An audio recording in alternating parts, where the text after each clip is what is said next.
The chill of betrayal is a cold you never forget.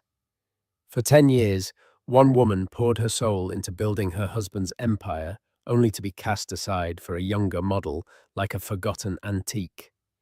He thought he had erased her, burying her memory under layers of wealth and public adoration for his new love. Tonight, at the most prestigious charity gala of the year, he stands on stage, his arm around his prize, ready to toast his perfect life. But he made one fatal miscalculation. He forgot that a woman with nothing left to lose has everything to gain. In moments, the grand ballroom doors will swing open and a whisper will turn into a roar, proving that the best revenge isn't loud and ugly, it's brilliant, beautiful, and walking in on the arm of royalty. Amelia Vance once believed her life was a testament to a partnership forged in love and ambition. She had met Richard Sterling in college, a man with a blueprint for a dynasty in his eyes and a fire in his belly. She was an art history major, with a brilliant eye for aesthetics and a quiet, steadfast strength. While Richard was the architect of Sterling Enterprises, Amelia was its silent, indispensable interior designer. She was the one who smoothed over ruffled feathers with investors who chose the art for his new corporate headquarters to project an image of old-world stability, who hosted flawless dinners that turned skeptical clients into loyal partners. She sacrificed her own burgeoning career as an art consultant, pouring every ounce of her creativity and emotional labor into the foundation of his success.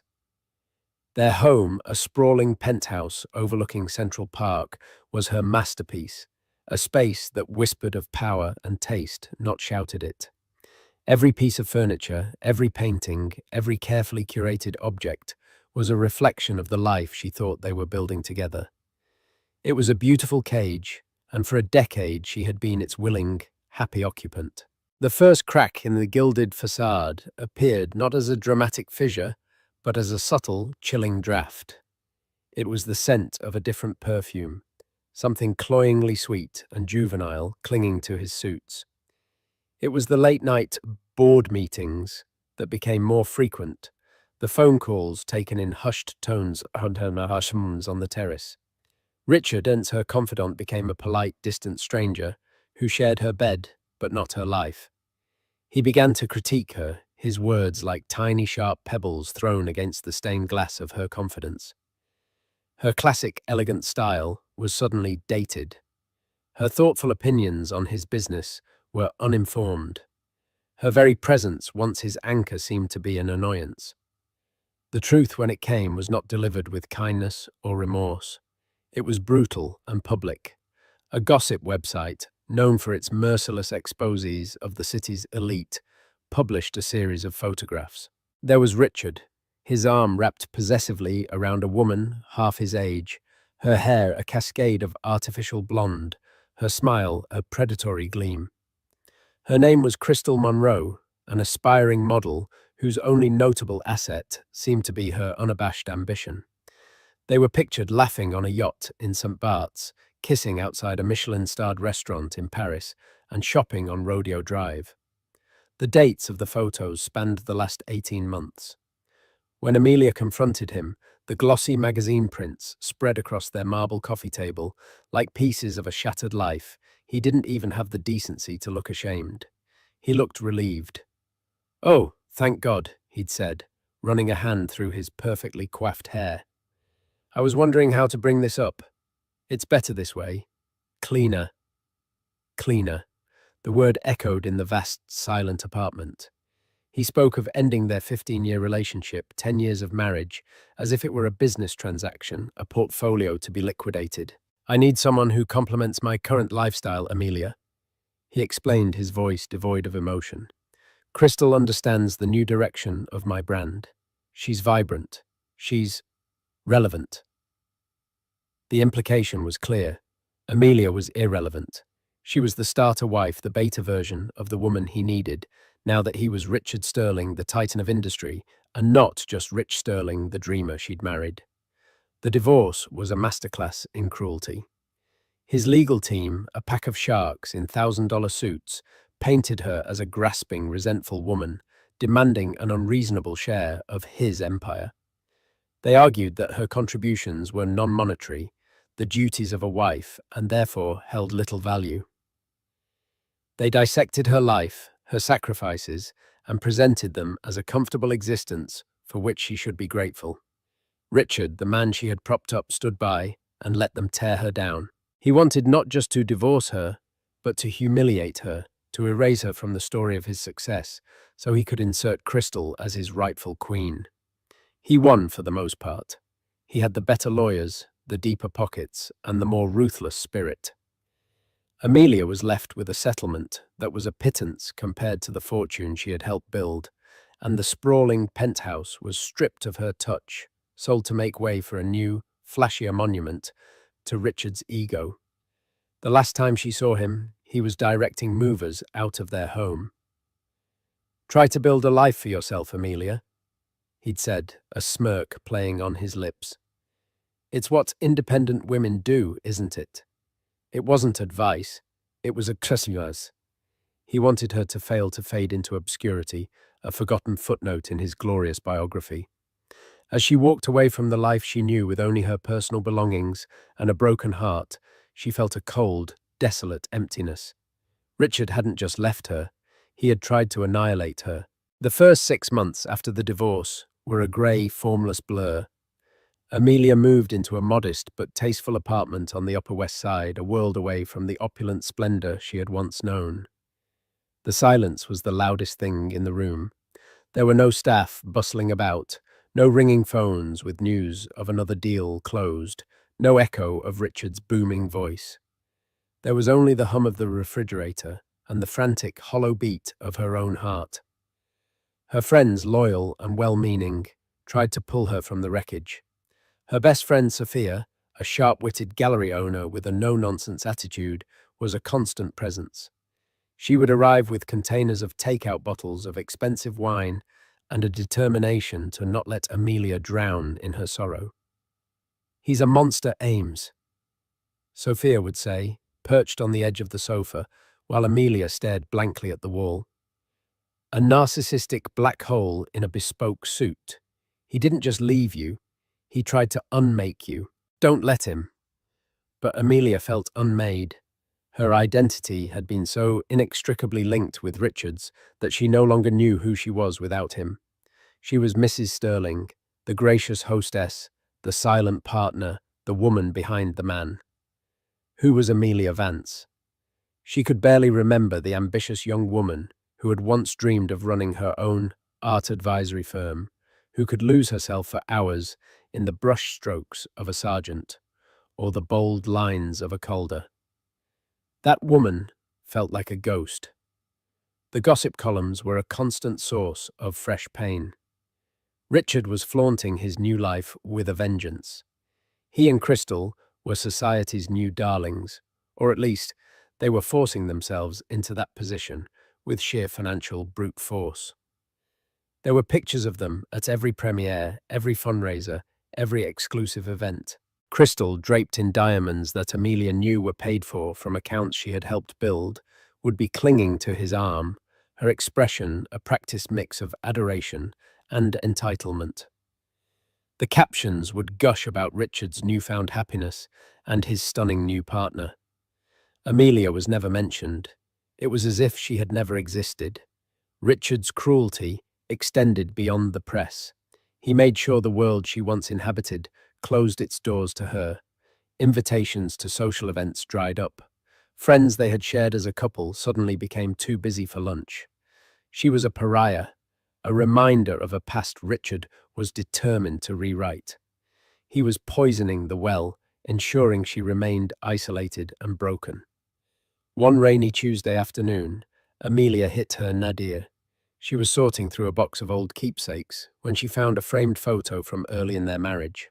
They were standing in front of their first major acquisition for Sterling Enterprises, a small, dilapidated warehouse on the Hudson that Richard had grand plans for. In the photo, they were young, hopeful, and holding hands. She remembered the day vividly. She had spent weeks creating the design proposal, that had ultimately won over the skeptical zoning board. Looking at the photo, a wave of such profound grief and rage washed over her that she couldn't breathe. She hurled the frame against the wall, and the sound of shattering glass was a perfect echo of the sound her life had made. She slid down the wall and finally truly wept. She cried for the woman she had been, for the love she had believed in, for the years she had lost. She cried until her throat was raw and her eyes were swollen shut. And in the exhausted, hollowed-out silence that followed, a tiny, unfamiliar spark ignited. It was anger. Not the helpless, wounded anger she had felt before, but a clean, cold, clarifying rage. He would not win. He would not erase her. He had taken her past, but he would not be allowed to steal her future. The next morning, Amelia woke up with a purpose she hadn't felt in a year. She showered, put on a simple but elegant dress, and walked out of her apartment. She went to the bank and took a significant portion of her settlement to lease a small, overlooked commercial space in Chelsea, the heart of the city's art district. It was a gamble, a terrifying leap into the unknown. But as she stood in the dusty, empty room, with its high ceilings and peeling paint, she didn't see ruin. She saw a blank canvas. She would rebuild her life not with steel and glass, like Richard, but with beauty, history, and something that was entirely her own. She would call her new venture Vance Curations. Her name, not his.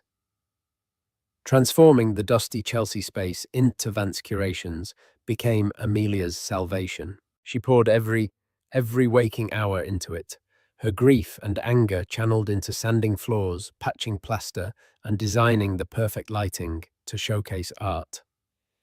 The work was physically demanding and mentally all-consuming, leaving no room for her to dwell on the past. Sophia marshaled her contacts, bringing in contractors who worked for reasonable rates and artists who were eager for a new passionate voice to represent them. Amelia decided her niche would be what she knew and loved best, not just selling art, but curating legacies.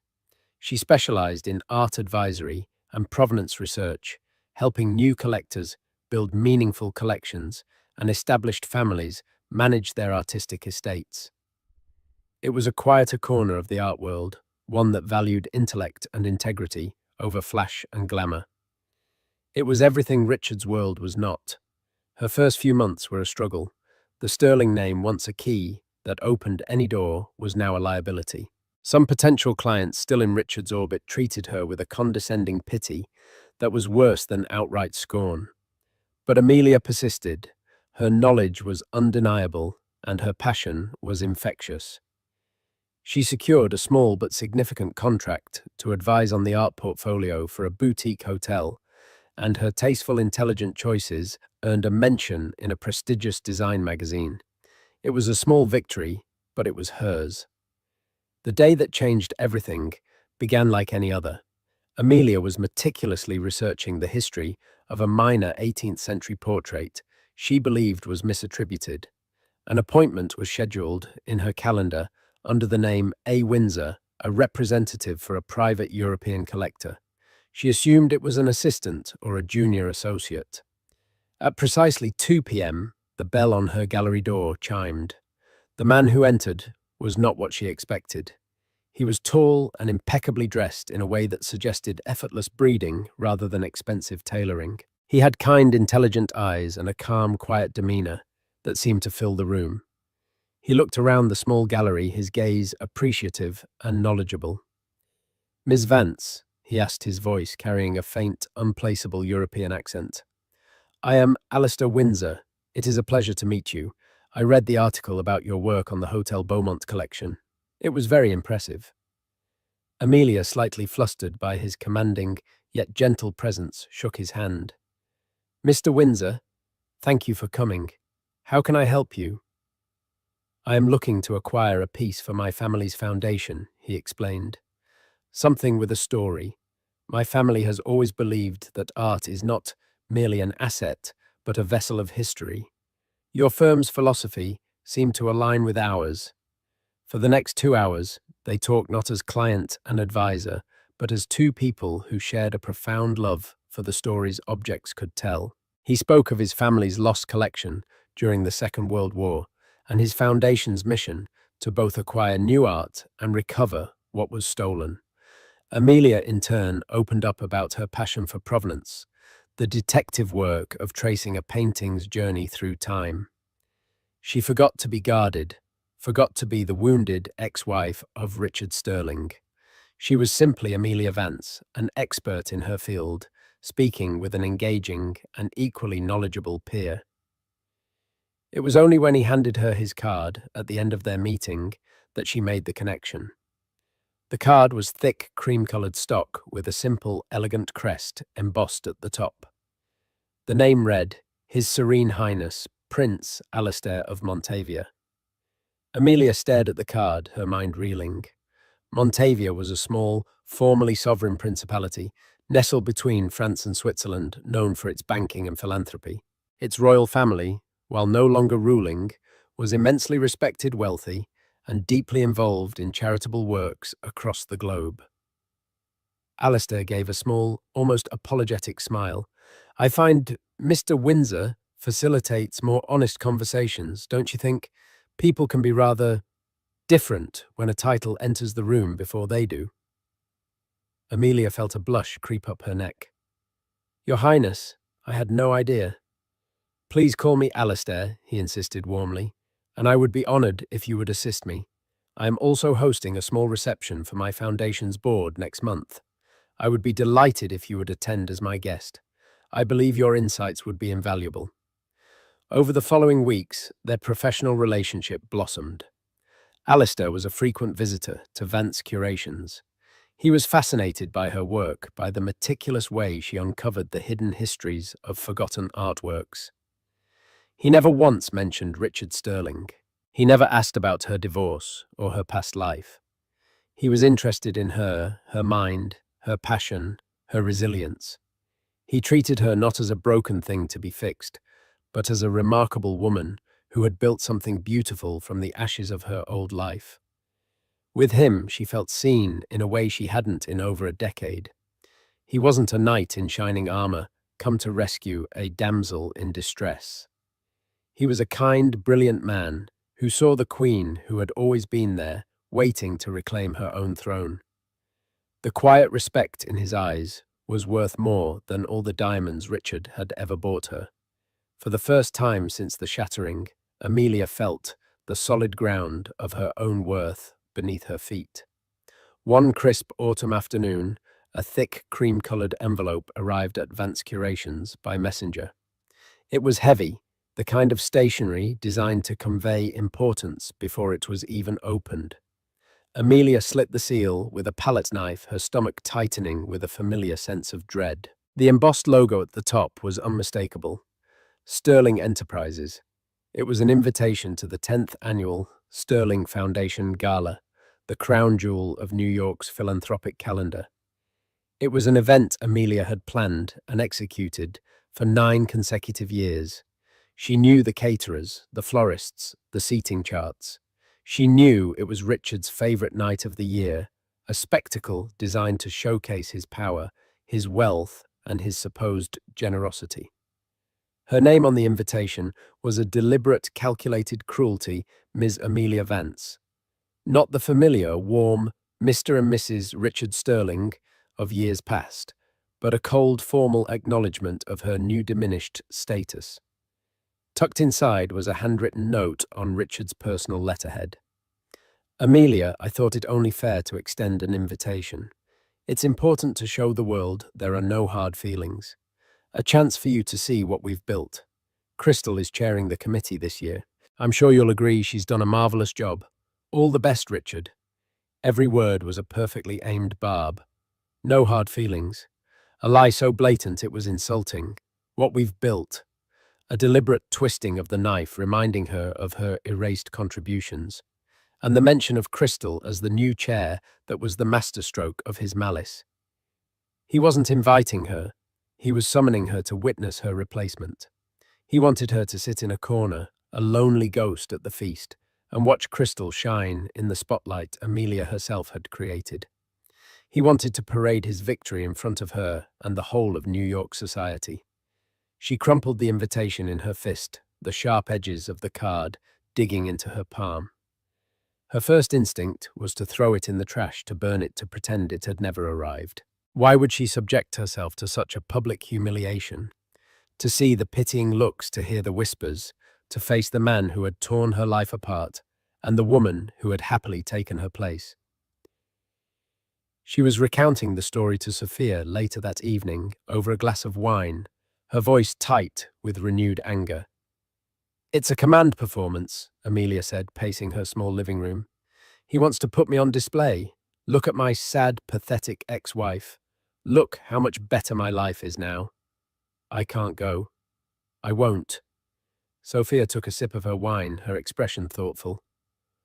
"Or," she said slowly, "you go, but you don't go as his sad, pathetic ex-wife." "What are you talking about?" "Think about it, Ames. Right now he controls the narrative. He's the powerful tycoon who upgraded his life. You're the forgotten woman. As long as you hide, you let that story stand. But if you walk into that ballroom, looking incredible with your head held high, you're not a victim. You're a survivor. You're telling him and everyone else that your story didn't end when his chapter with you did. You're starting a new one." Amelia was still hesitant. "I'd have to go alone. It would be unbearable." The next day, Alistair stopped by the gallery to review a final report on a potential acquisition. He immediately sensed her distraction. He had a way of seeing past the polite facade she presented to the world. "Something is troubling you, Amelia," he said gently, his eyes full of concern. Hesitantly, she told him about the invitation. She didn't editorialize or embellish. She just stated the facts, the note from Richard and her subsequent turmoil. She expected him to offer sympathy, perhaps to agree that she shouldn't go. Instead, he listened intently, his expression unreadable. When she finished, he was silent for a moment before speaking. "This man, your ex-husband," he said, his voice calm, but with an undercurrent of steel. "He seems to believe he holds all the power in your story." "He does," Amelia replied, the words tasting like ash. "Only if you allow him to," Alistair countered. He paused, then looked at her directly. "I have a proposal. My foundation has been considering a significant partnership with a New York-based enterprise for our new North American initiative. Sterling Enterprises is on the shortlist. It would be advantageous for me to attend this gala, to observe the leadership." He leaned forward slightly. "Amelia, it would be my honor if you would accompany me, not as a favor to you, but as my respected colleague and guest." Amelia stared at him, stunned. He was offering her more than an escort. He was offering her a shield, a context, a new narrative. She wouldn't be Amelia Vance, the lonely ex-wife. She would be the esteemed guest of Prince Alistair of Montavia. He was framing it as business, a move of strategic elegance that spared her pride and offered her an unassailable position. A slow, brilliant smile spread across her face for the first time in days. The fear that had been lodged in her chest began to recede, replaced by a thrilling, unfamiliar surge of courage. "Alistair," she said, her voice clear and strong, "I would be delighted." The dagger Richard had sent, wrapped in silken words, was about to be returned to him, and Amelia was going to be the one to deliver it. The night of the Sterling Foundation Gala arrived on a wave of cold, crystalline air. The venue was the Pierre Hotel, its grand ballroom transformed into a glittering testament to Richard's ego. Towering floral arrangements crowded every surface. Ice sculptures of the Sterling Enterprises logo melted slowly under the heat of 1,000 spotlights, and champagne flowed from fountains like water. The elite of New York were all there, a sea of couture gowns and bespoke tuxedos, their laughter and chatter a constant humming roar. Richard Sterling was in his element. He stood at the center of the room, a king holding court in a palace of his own making. On his arm was Krystal Monroe, poured into a siren-red dress that left little to the imagination. A necklace of enormous diamonds, a new and ostentatious acquisition, blazed at her throat. She preened under the flash of photographers' bulbs, her smile wide and practiced. Richard beamed, accepting compliments, shaking hands, soaking in the adoration. He felt invincible. He had built all of this, and now he had the perfect, beautiful accessory to prove it. He took to the stage to make his welcoming remarks. His voice boomed through the sound system, filled with self-congratulatory rhetoric about charity vision and the future of Sterling Enterprises. And I couldn't have done any of this without the inspiration and support of my incredible partner, the chair of this year's gala. Krystal Monroe, he declared, pulling her to his side for a dramatic kiss that was met with a ripple of polite applause. He scanned the crowd, a small, cruel part of him, looking for Amelia. He'd made sure her ticket was for a table at the back near the service entrance. He hoped she was there watching, understanding her complete and utter irrelevance. It was at that precise moment that the grand double doors at the entrance of the ballroom, which had been closed after the initial rush of guests, were pushed open by the hotel staff. A hush began at the entrance and spread through the room like a shockwave. The cacophony of chatter and clinking glasses slowly died down, replaced by a wave of murmurs, then stunned silence. Heads turned one by one, craning to see the source of the commotion. Even Richard, mid-sentence, faltered on stage, his words trailing off as he followed the collective gaze of his guests. Standing in the doorway, framed by the opulent gold leaf, was Amelia Vance. She was not the subdued, tastefully invisible woman he remembered. She was a vision.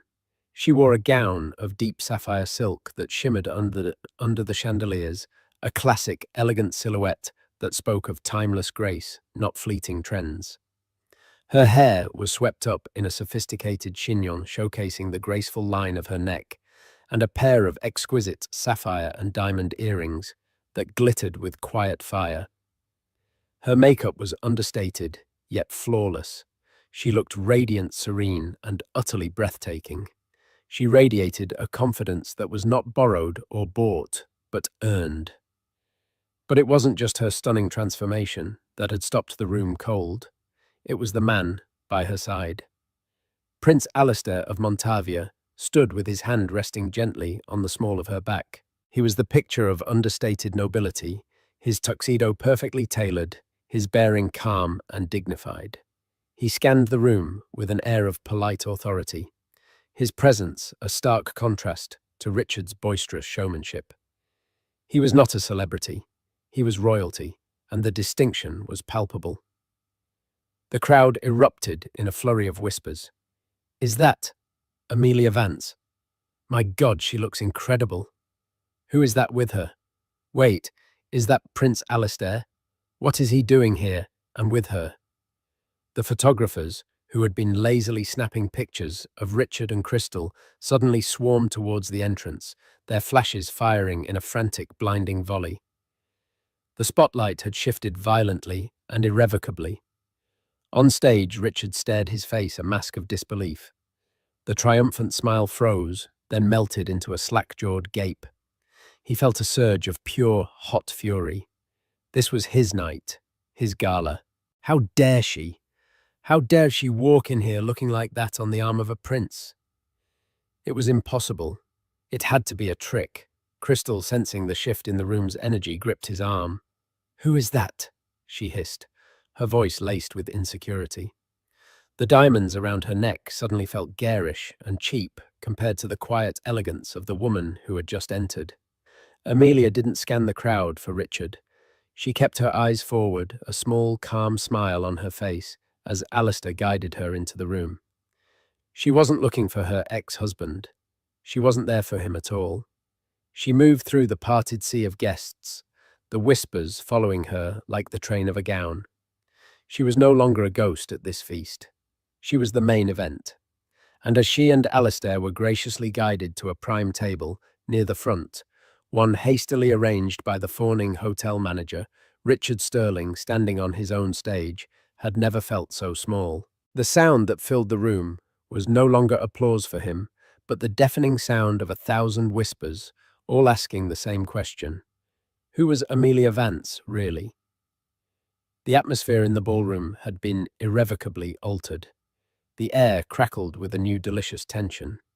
Richard stumbled through the rest of his speech, his voice now sounding hollow and forced. The applause was distracted. All eyes were on Amelia's table, where she sat engaged in a quiet, animated conversation with Prince Alistair. They laughed at something he said, and the image of her genuine, unburdened joy was a more potent weapon than any angry words could ever have been. Richard descended from the stage, his face a thunderous mask. Krystal followed, her earlier confidence replaced by a petulant anxiety. "Richard, do something," she demanded in a harsh whisper. "Everyone is staring at her. This is my night. I'm aware." Richard snapped, his eyes locked on Amelia. He saw his carefully constructed world tilting on its axis. He couldn't stand it. He had to reassert his dominance. Leaving Krystal behind, he strode towards Amelia's table, a predatory smile plastered on his face. He intended to play the part of the magnanimous ex-husband, to welcome her in a way that would subtly belittle her, to show everyone that he was above it all. Several of his key business partners, including the powerful and old-moneyed Mr. Davenport, watched the unfolding drama with keen interest. "Amelia," Richard boomed, arriving at the table, "I'm so glad you could make it. You look, well." The compliment was delivered with a dismissive air, as if her appearance was a mildly pleasant surprise, like a well-behaved child. Amelia looked up at him, her expression perfectly composed. There was no fear in her eyes, no lingering pain. There was only a cool, placid calm. "Richard, thank you for the invitation. You remember I always loved this ballroom." Her response was polite, yet it carried a subtle reminder of her history, of her intrinsic part in all of this. Richard's smile tightened. He turned his attention to Alistair, extending a hand. "Richard Sterling, I don't believe we've been introduced." Alistair rose slightly from his chair, a gesture of politeness, but he did not take Richard's hand. "Alistair Windsor," he said, his voice even and cool. "A pleasure. I was just telling Miss Vance how impressed I am with the work of her firm. Her eye for art, with historical significance, is truly unparalleled." The casual professional praise from a man of Alistair's stature was a direct hit to Richard's ego. He had tried to frame Amelia as a nobody, and in one sentence the prince had established her as a respected professional. "Her firm," Richard scoffed, unable to help himself. "A little hobby to keep her busy, is it? That's nice." The condescension hung heavy in the air. Mr. Davenport, who was standing at a nearby table, raised a single critical eyebrow. This was not the behavior of a confident leader. Before Amelia could respond, Alistair spoke, his tone remaining deceptively mild. "On the contrary, my foundation is considering Vance Curations to oversee a significant new acquisition project. Her hobby, as you call it, is about to become a major force in the international art scene. We value integrity and expertise above all." He then looked directly at Richard, his gaze sharp. "Which brings me to my presence here tonight, Mr. Sterling.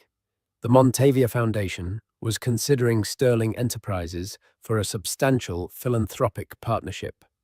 Your foundation's public mission statement is impressive." Richard's chest puffed out. This was more like it. A potential partnership with a royal foundation. This would cement his legacy. "Well, I can assure you, Your Highness, our commitment to—" However, Alistair cut in smoothly, his voice dropping slightly, becoming more serious. "We believe that an organization's character is a direct reflection of its leadership. True philanthropy, in our view, begins with how one treats people. All people." The implication was crystal clear and utterly devastating. Alistair's gaze flickered for a fraction of a second to Amelia and then back to Richard. The unspoken message was a cannon blast in the quiet tension around the table. "I have seen how you treat people, and I am not impressed." Richard paled. The blood drained from his face, replaced by a mottled, angry red. He was being judged, publicly, by a man whose quiet words carried more weight than all of Richard's blustering speeches. He felt his power, the very thing this gala was meant to celebrate, slipping through his fingers like sand. He turned his fury on Amelia, his last resort. "What did you tell him?" He hissed, his voice low and venomous, the charming facade completely gone. "What lies have you been spinning about me?" Amelia finally met his gaze, and for the first time he saw not the woman he had broken, but the woman who had risen from the ashes. "I didn't have to say a word.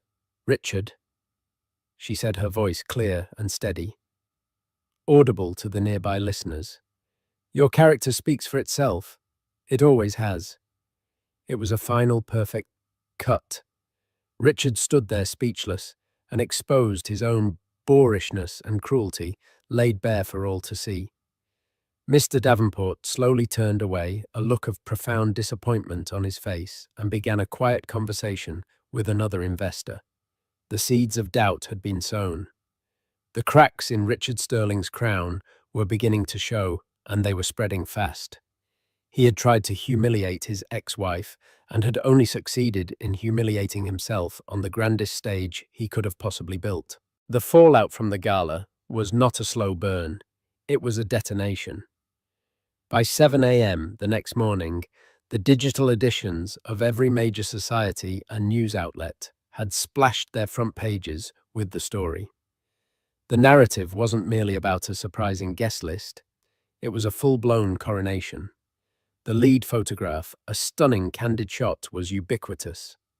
Amelia caught, mid-laugh, looking up at Prince Alistair, her face illuminated with a genuine joy that no photographer could stage. Alistair, in turn, was looking down at her, his expression one of pure, unguarded admiration. They were a portrait of elegance and intimacy. Juxtaposed against this, often in a smaller inset photo, was Richard Sterling, on the stage, his face a mask of slack-jawed fury, with a visibly panicked Krystal clutching his arm. The headlines were merciless. Sterling's ex-wife re-emerges with royalty. The Prince and the Pariah. How Amelia Vance stole the show. And the most damning of all, from a ruthless financial blog. A royal rebuke is Richard Sterling losing his Midas touch. Richard woke to the buzzing of his phone on the nightstand, a frantic, incessant vibration that signaled a crisis. He swiped it open, and his world tilted. His PR chief, a man paid a king's ransom to spin gold from straw, was on the other end, his voice strained. "Richard, we have a problem. A big one. I've been fielding calls since 5 a.m. No one is asking about the foundation's donation numbers. They're all asking about Amelia Vance and the Prince." Richard threw back the silk sheets and strode to the floor-to-ceiling windows of his penthouse. The city was waking up below him, oblivious. "So, what?" he snarled. "Spin it. Say I'm happy for her. Magnanimous. Civilized divorce." "It's too late for that," the PR man said, his voice grim. "Reporters from 3 different tables overheard your confrontation. They're running with the narrative that Prince Alistair publicly questioned your character before snubbing a potential partnership. Davenport's office has already issued a no comment on his continued investment in the Hudson Yards project, which is journalistic code for "we're pulling out." The story isn't that you're civilized. The story is that you're mamu. The word hung in the air. Toxic. Richard, who had built his brand on being desirable, powerful, a winner, was now toxic. He ended the call, his hand trembling with rage. He saw Krystal across the room, already dressed, scrolling furiously through her own phone, her face pale. "This is a disaster," she said, not looking at him. "My agent just called. That jewelry brand that wanted me as a spokesperson, they're re-evaluating their brand alignment. This is your fault." "My fault," he roared, the sound echoing in the cavernous, impersonal space. She walked in on his arm. "How is that my fault?" "You had to go over there. You had to make a scene," she screamed back. You look like a fool, Richard, and you made me look like a fool's accessory. The transactional nature of their relationship had never been more apparent. His value had plummeted, and with it so had hers. The argument was the first of many, each one more venomous than the last, the sound of two rats fighting over the scraps of a sinking ship. Meanwhile, in her quiet apartment on the Upper West Side, Amelia was woken, not by a phone, but by the gentle aroma of fresh coffee. Sophia let herself in with her spare key, a stack of newspapers tucked under her arm, and a triumphant grin on her face. "Room service for the Queen," she announced, placing a tray on the coffee table. Amelia sat up, wrapping a robe around herself. She hadn't slept much, her mind replaying the events of the night in a dizzying loop. "I feel strange," she confessed. "Strange good, I hope," Sophia said, pouring a coffee, "because, according to the New York press, you are the most fascinating woman in the world today." She spread the newspapers across the table. Amelia stared at her own face at the woman in the sapphire dress. She looked happy. She looked free. It was the face of a stranger she was only just beginning to know. There was a quiet satisfaction, but it wasn't the gleeful schadenfreude she might have once expected to feel. It was something deeper, a sense of profound and peaceful closure. Richard's tantrum, his public unraveling, it hadn't been her victory. Her victory was the genuine laugh captured in that photograph, a moment that had absolutely nothing to do with him. The first tremor in Richard's business empire hit 4 days after the gala. He was in a board meeting trying to project an aura of calm control when his CFO was handed a note. The man blanched. "Richard," he said, his voice barely a whisper. "Davenport Capital has formally withdrawn from the Hudson Yards project, and they've liquidated their entire position in Sterling Enterprises." The news hit the boardroom like a physical blow. Davenport wasn't just an investor. He was a seal of approval from the old money establishment. His exit was a signal to the rest of the market the ship was taking on water. Over the next few weeks, the signal turned into a stampede. Deals that were all but signed were suddenly put on indefinite hold. Credit lines were tightened. The business press, smelling blood, began a deep dive into Sterling's aggressive accounting practices, something no one had dared to question when he was on top. Richard became a recluse, his legendary confidence shattered, replaced by a paranoid fury. He blamed Amelia, he blamed Alistair, he blamed Krystal, he blamed his PR team. He blamed everyone but the man in the mirror, whose own hubris had been the architect of his downfall. His relationship with Krystal imploded in spectacular fashion. The final argument took place in the vast, sterile living room of the penthouse. "I'm leaving Richard," she announced, gesturing to a line of packed designer luggage by the door. "I've spoken to a lawyer. I'll be fair, but I won't be made a fool of." "You can't leave me," he bellowed, a desperate, pathetic edge to his voice. "Everything you are is because of me." Krystal let out a cold, sharp laugh. "No, Richard. Everything I have is because of you, and I plan to keep it. But who I am? I'm a survivor. And you," she said, her eyes sweeping over him with disdain, "are no longer a viable investment." She walked out without a backward glance, the sharp click of her heels on the marble floor, the final punctuation mark on his failed fantasy. While Richard's world was shrinking, Amelia's was expanding at an astonishing rate. The day after the gala, the phone at Vance Curations had started ringing, and it hadn't stopped. The first call was from a curator at the Met inquiring about a consultation.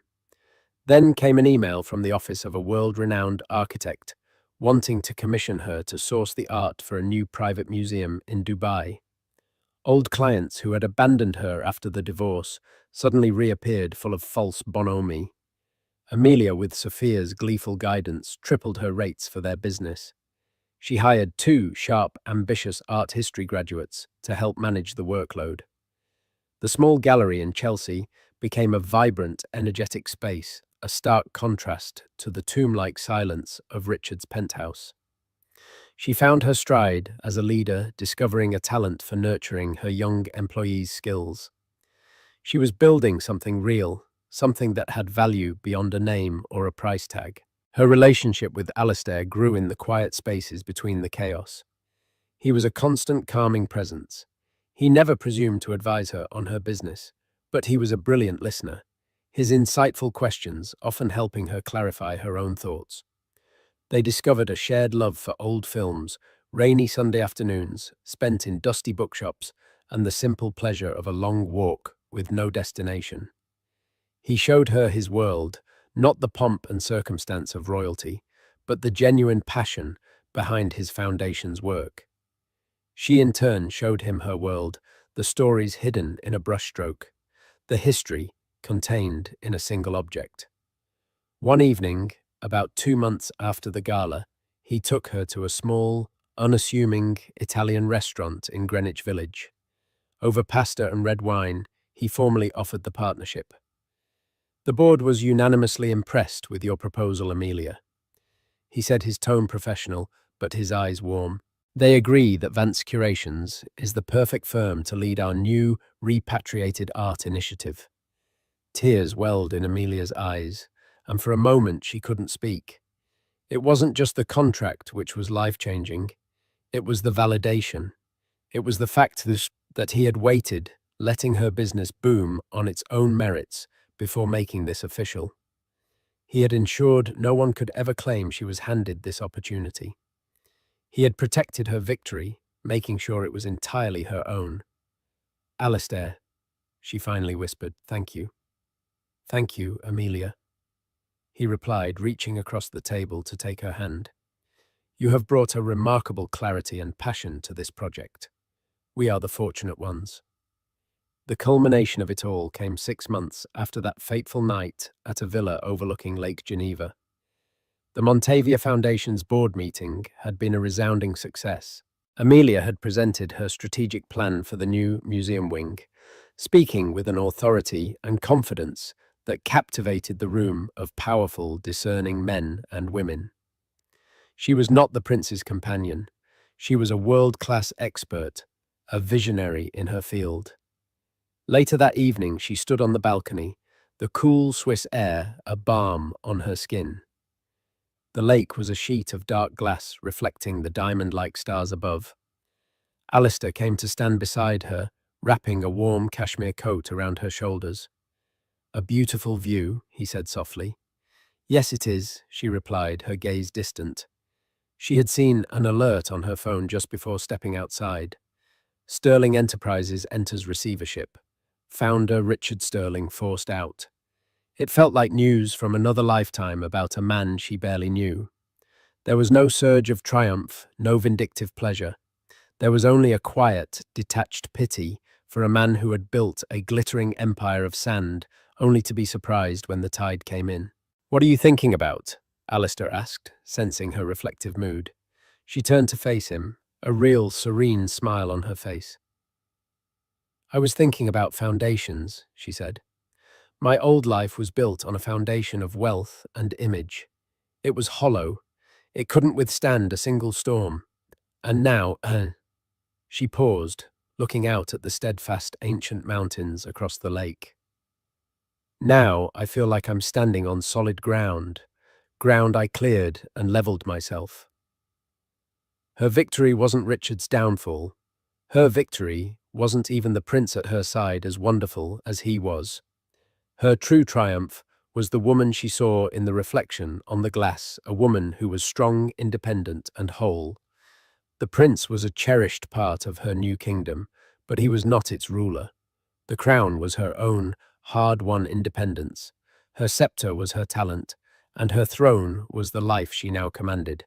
Her reign, born from the ashes of a gilded cage, had just begun. And so, Amelia's story teaches us that true power isn't about the life someone else builds for you, but the one you build for yourself from the ground up. She walked into that ballroom, not just to face her past, but to claim her future, reminding everyone that dignity and self-worth are the most priceless jewels a person can wear. Her ex-husband wanted to make her a footnote in his story, but she became the author of her own epic. What did you think of Amelia's incredible transformation? Was Richard's downfall everything you hoped it would be? Let us know your favorite moment in the comments below. If you were moved by this story of resilience and ultimate triumph, please give this video a like and share it with someone who needs a reminder of their own strength. And don't forget to subscribe to our channel for more unforgettable stories of justice and empowerment. Click that bell icon so you never miss a single moment. Thank you for listening.